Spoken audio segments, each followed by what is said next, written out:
Welcome to the NBA Coast to Coast podcast brought to you by the line. And I'm frozen. 3, 2, and 1. Welcome to the NBA Coast to Coast podcast brought to you by lineups.com. Nate and Josh coming to you guys for Christmas. So Merry Christmas to everybody here as you're watching this for those games on the 25th. We do have 5 of them. We're going to be bringing you some best bets, sides, and totals looks, as well as those player props in this episode. So make sure you are subscribed to the channel, coming back to you each and every weekday with this NBA hoop action this season. Let's get into the game here that I guess these teams are just playing each other every game now. It's the Thunder and Spurs. Obviously, the cup is increasing the amount of times these teams are seeing each other, but you're going under 235.5 on the total here. Yeah, and I'm really leaning on the Thunder, just being like enough is enough with this team, and just kind of putting the smack down on them defensively. So if you lean towards that, Spurs team total is 113.5, and you can get plus money even going on an alt under there. It's just a trend where the Thunder, I mean, they're coming off low-key embarrassed, giving up 130 in San Antonio. I don't know if they're like looking ahead to this one, but both teams shot really well from three. Still to get barely over this number. The Thunder have not been shooting well from three. Their offense is low-key broken. I mean, at least in the sense that the Spurs are able to limit a lot of the stuff that they want to do, the sense that they've held SGA to just 9 free throw attempts in the 2 meetings recently. And other guys, J-Dub not completely healthy. Other guys just don't seem as comfortable against the Spurs defense. I mean, the perimeter guys are really good, really aggressive defensively for the Spurs. And then you got Wemby ramping up to about 25 minutes here. Obviously makes a big difference defensively. But like I said, I'm leaning on the Thunder defense. 3 after a loss this season. They have a 97 defensive rating. They have a 103 defensive rating overall at home. They've held 11 of their last 14 opponents under 110 at home. And if you consider this kind of like a playoff series in the sense that, like you said, yeah, they're playing every few days right now. When the series have transitioned back to OKC, they're allowing 103 points per game. So after they get a look at the team, and then it's like back to OKC, back with that crowd, that ferocious crowd, the refs swallowing the whistles a little bit. That's when they put the clamps down defensively. And that's kind of a similar situation. It's just like the machine is learning, right? That Thunder defense, and they're going to figure you out what you do offensively, Spurs, and they're going to hold you down. But I don't think I'm not as worried about them having like a 128-38 explosion because the Spurs defense is also legit. Yeah, I mean, the Spurs shot, you mentioned the 3-point. I mean, they shot 57% from the field overall. It's crazy that the Thunder as a team had 7 free throw attempts. The disparity was 24-7 on the free throw attempts. It was in San Antonio. I would imagine that like being in OKC just levels that out to a closer, smaller margin in this game. But yeah, I don't know. At this point, it's been 2 games in a row of me just watching the Spurs sort of do what they want on both ends of the court and not really having an answer for Wemby. I think the interesting thing is that the 2 bigs for OKC in this last game, when they were on the floor together, Chet and Holmgren, they were a plus 18 net rating. That means that all lineups that didn't have both of them in it were at basically a minus 35 net rating. So what do you mean, Chet? You said Chet and Holmgren. Chet and Hartenstein, 2 H names. Yeah. We're talking about the 2 bigs here, and I'm not including Jalen Williams. So hopefully that was clear enough. But when Chet and Isaiah are on the floor together, that's and Isaiah Hartenstein, because there's an Isaiah Joe. Point being, when the 2 bigs are in together here, it's going to be a lot better for them. I wonder if they go back to that a bit more in this one than just the 15 minutes that they played them together in the last game. But going to the Knicks and Cavs, I'm not going to call them the revitalized Cavs because they whooped up on the Pelicans. But I will say that the Knicks are going to be, at least with Jalen Brunson back in this game, and I still just trust them so much more than I do the Cavs. I still just don't have that respect for the Cavs, especially on defense, where they're just a turnstile. I mean, they scored $140 on the Pelicans and gave up 118 to a team that, they're playing pretty fast. They didn't have Jordan Poole.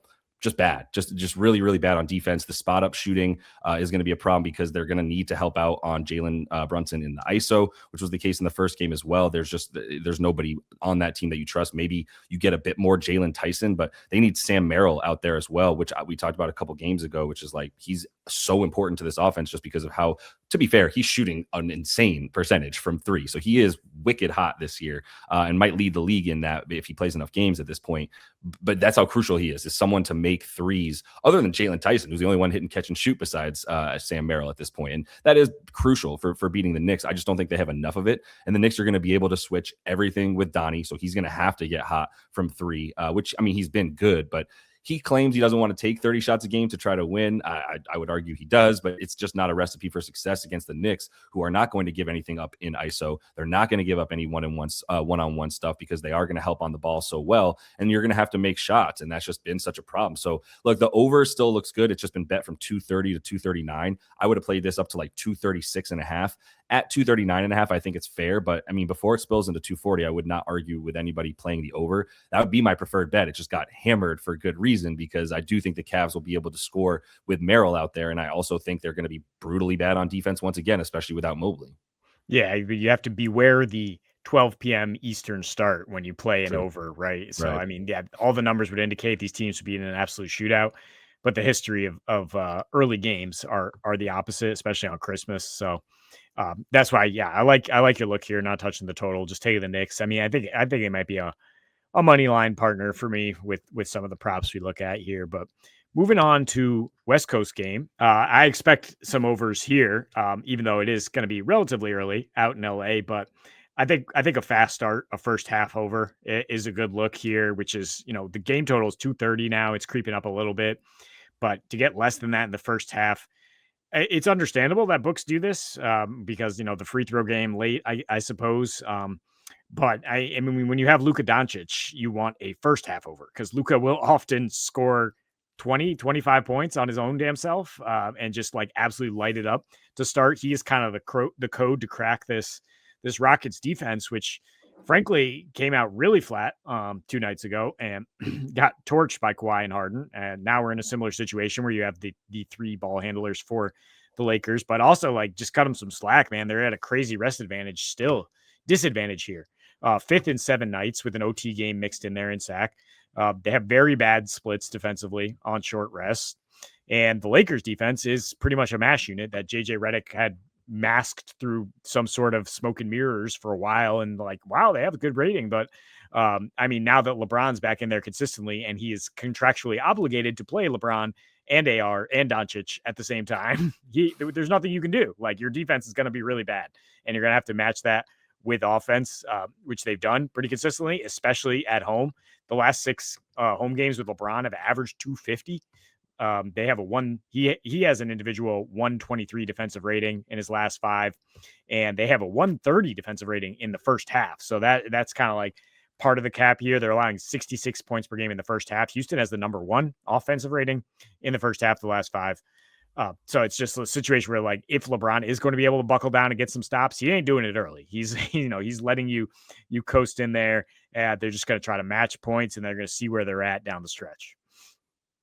Yeah, I would never have been able to predict this recent downfall in the Houston defense, and just a tough month of December for them in general. And I mean, their offense has been completely fine. And you mentioned all the numbers here about the offensive rating, defensive rating. It's a funny like push pull on the Lakers where like Luka plays slow. He's just dumb efficient, and then LeBron and does not want to, and neither does Austin Reeves. They just want to get it and go. So there's just both things happening for the Lakers. Is like sometimes they go fast, sometimes they don't. And Luka's off the court, they go really fast, but their offense drops. It all adds up to them still just being a really efficient offense or a really fast and good offense, no matter who's on the floor for them. So love that the way the Lakers are playing enough. And yeah, the Rockets, you got to nail them on their lack of defense right now. But going over in this one, just because I've watched the Mavs play a lot faster over the course of the last like 5 to 10 games. Really in the last 5, they're in the top 6 here in terms of the pace that they're playing at. And Golden State has also upped their pace a ton,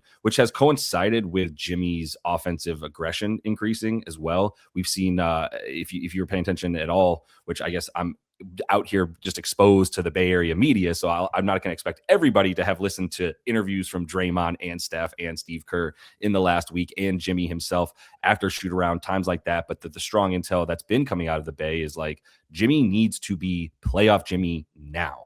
Because we really are making a run at this. They're going for, they're probably looking to get a guy like a sort of athletic, what everybody wants, an athletic 2-way forward, right? But they are going to try to find an athletic big, or a sort of versatile big, I should say, so that the Quentin Post minutes can go to someone they trust a little bit more. All this tells me is that they're increasing that tempo, and they've sort of dialed it up to 11 at this point, and that's been the case in their last few games. The only teams, it's just really been the other teams that have not come along. They spanked the Magic there, who were hanging around, and it was looking like they were going to keep the total high.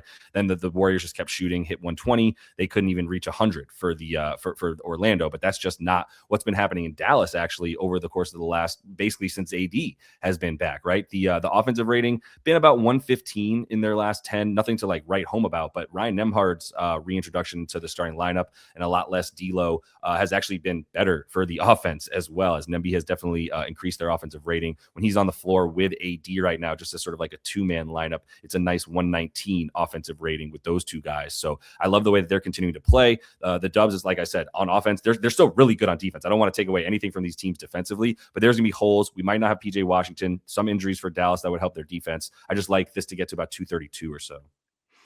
Yeah, I mean, and both teams really don't defend what the other team wants to do, as in Dallas being oversized, Golden State being undersized and quicker, right? So that definitely plays into what you're saying as far as not matching up well. We'll see if Clay comes back too.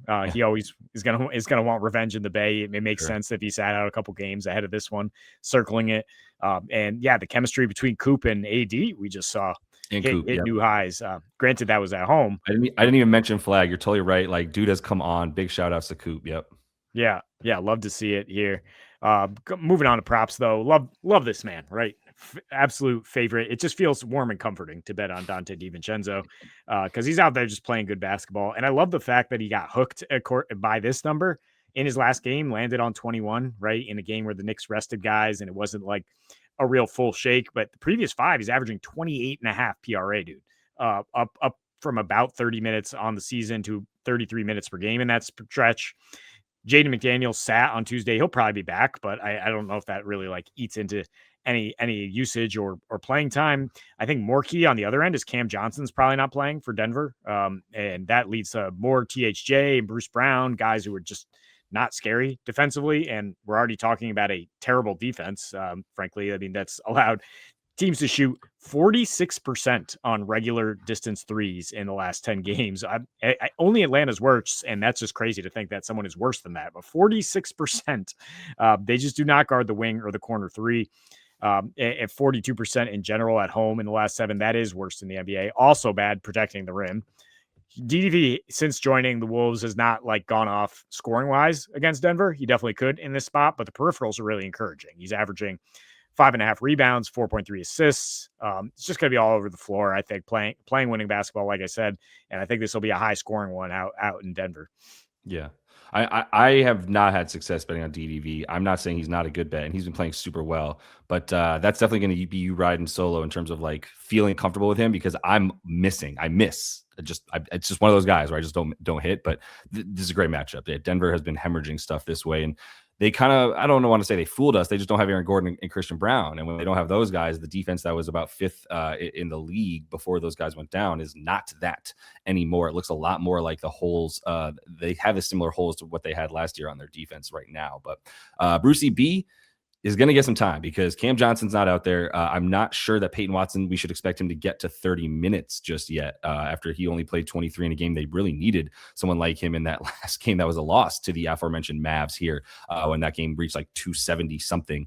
So for Bruce, like, it's going to be minutes time. Like, he might still want to come off the bench. Maybe they find a way to do that because he still preferred to come off the bench even when like Peyton Watson was injured recently. Now Cam Johnson isn't out there, but they're running out of guys that do what he does. And so he's going to need to really relish in the idea that he's playing more than 25 minutes consistently. Otherwise, you're talking about like Julian Strawther and Spencer Jones. And I just think young Adelman has made clear he does not want to play Julian Strawther starter minutes. He doesn't want to really incorporate him into the lineup in that way for various reasons that I think that is the reasons you want Bruce Brown out there. He's reliable on defense. He's reliable to make the right decision. So I just think once you get him, like, he's been averaging about 13 points when he's getting up into the like mid 20s over the course of the last like 7 games. And he's hit this now in about 5 straight. And there's nobody else coming off the right. Like, there's only guys dropping. There's not more guys coming back yet to take away from Bruce's stuff. So I could easily see this getting to like 16.5. Obviously, Minnesota is going to keep this depressed, but just based on the fact that their defense is that good, I don't care, especially if Jaden McDaniels doesn't play or is not 100%. Then I still think this is just all of it just adds up to like, there's not much that you could say right now that would make me not bet on this. A lot of things would have to change because there's so many factors in our favor here. Yeah, totally agree. I mean, we would have had, I think, almost a sweep on Monday if not for Brown. I didn't add the points. I just had the RA, and he went ahead and scored like 17 on his own, got over the PRA. But it's just an opportunity thing. And playing alongside Nikola Jokic thing, which is generally good for your stats. Always gonna be good. Cat, 21.5 points. I had this at 24.5 PA because there wasn't a 21.5 points out there. If that's available, though, I think you just grab the points, but if it's on the line, you can add the 2 assists. There is a bit of a little home stat keeper cooking the books thing going on, perhaps, where he averages 3.5 dimes at home. The Knicks just generally score a lot more at home. So that could be also it. It's just that they shoot very well from 3. And I mean, I also agree with you on the Knicks winning. I talked about like a little parlay leg here is you're at even money if just Cat to score 20 and the Knicks to win. And the reason I like Cat, obviously no Evan Mobley. I mean, we don't have an official injury report yet. It's possible Mobley, who's approaching 2 weeks out, is back for Christmas here. But if he's not, it's kind of wheels up here. I mean, because Jared Allen keeps getting benched. He's not a good matchup for Cat anyway.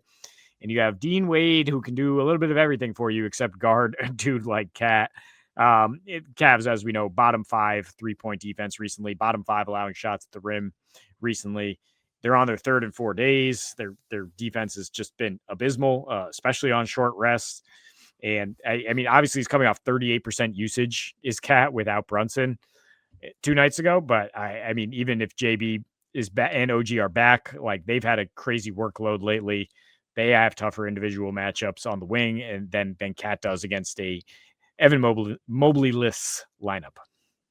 Yeah, 100%. Fouls coming. I think Cat's going to spend some time at the line as well. That's going to be a big part of this, and that's part of the Dean Wade cap. The professor, not Thomas Bryant. Maybe Thomas Bryant will be the guy that's fouling Cat instead. Someone's fouling him. I know that much, and I do like the fact that if Jared Allen gets up to 30 minutes for the second time in, I think, 10 games. He just doesn't touch 30 anymore. If he does play one of those random 30-minute games, fine. Like Mitch Rob is still should be expected to be out there on another couple of days rest after a decent game against Minnesota. He didn't even see that many minutes. So there's always guys that just sort of help take the pressure off of Cat because Mobley's not out there. There's just not enough guys to defend this team down low. But let me close out with a guy in this game. Man, Sam Merrill is just on fire this season as a whole. If you're waiting for him to like cool down, I just don't know if you should expect that. Former Utah State Aggie, by the way, played there with Neemias Queta. Really, really solid lineup. They made the tourney that year. But I digress because Sam Merrill is back and he's at full minutes. And I think he's back in this starting lineup because there's just no reason to play anyone other than him. Like I would like them to play like Jalen Tyson over, say, like DeAndre Hunter. And I think that will be the case over the course of the season, but it's not for Sam Merrill. And it's not Lonzo Ball for Sam Merrill. Like there's one guy doing what he's doing right now because you don't have Strus and DeAndre Hunter is not hitting. Catch and shoot, frankly. That's really the other reason. So with all those things said, like you need him out there. And if he's going to play he doesn't need 30. He played 26 because they whooped up on the Pellies, but he was in line to play full. And that's why his lines just skyrocketed from like 8.5 up to 11.5 last game as soon as he got put into the starting lineup. And everyone was like, oh, Sam Merrill's back. And he was. They just didn't need him full. And I think that's great because they'd rather have him play 30 minutes against the Knicks. And if you give him 30 minutes, he's good for about 15.5 per game. So I could see an easy little alt here. 2.5 threes is kind of gone, but like he is taking like 60% of his shots from 3. I just don't like, once I get to 11.5, I'm like, I'll take the points to like 15 as well and see if it's some from 3 and some from other spots. But I just like him with the points more than anything. Yeah, I mean, the Knicks do run guys off the line, right? So he might have to prove he can make some plays on the inside. The number is actually better than this, surprisingly. I did you wrong here. It's minus 102 for 11.5, and there's a 10.5 out there. So, yeah, I think go ahead and grab that. I mean, Jalen Tyson's regressing a little bit offensively. I don't think it's a good matchup for him against the Knicks based on what we've seen lately. Hunter struggling. So, yeah, it's got to be Sam Merrill playing off Donte and Garland. Yeah, I mean, MVP of maybe the first quarter of the season on the show might be Jalen Tyson with the amount that he hit for us when we played him, but that was in different contexts. And also at some point in time, you got to regress to your mean, and Jalen Tyson ain't no 50% 3-point shooter. God love him, bear down. But yeah, let's close the show with that. Appreciate everybody following along. Merry Christmas. Like we said, we'll be back here, I believe, for a Friday episode as well. We'll get that out as soon as we can for you as you guys are chilling out on Friday watching hoop as well. So best of luck, and until we see you next, happy betting.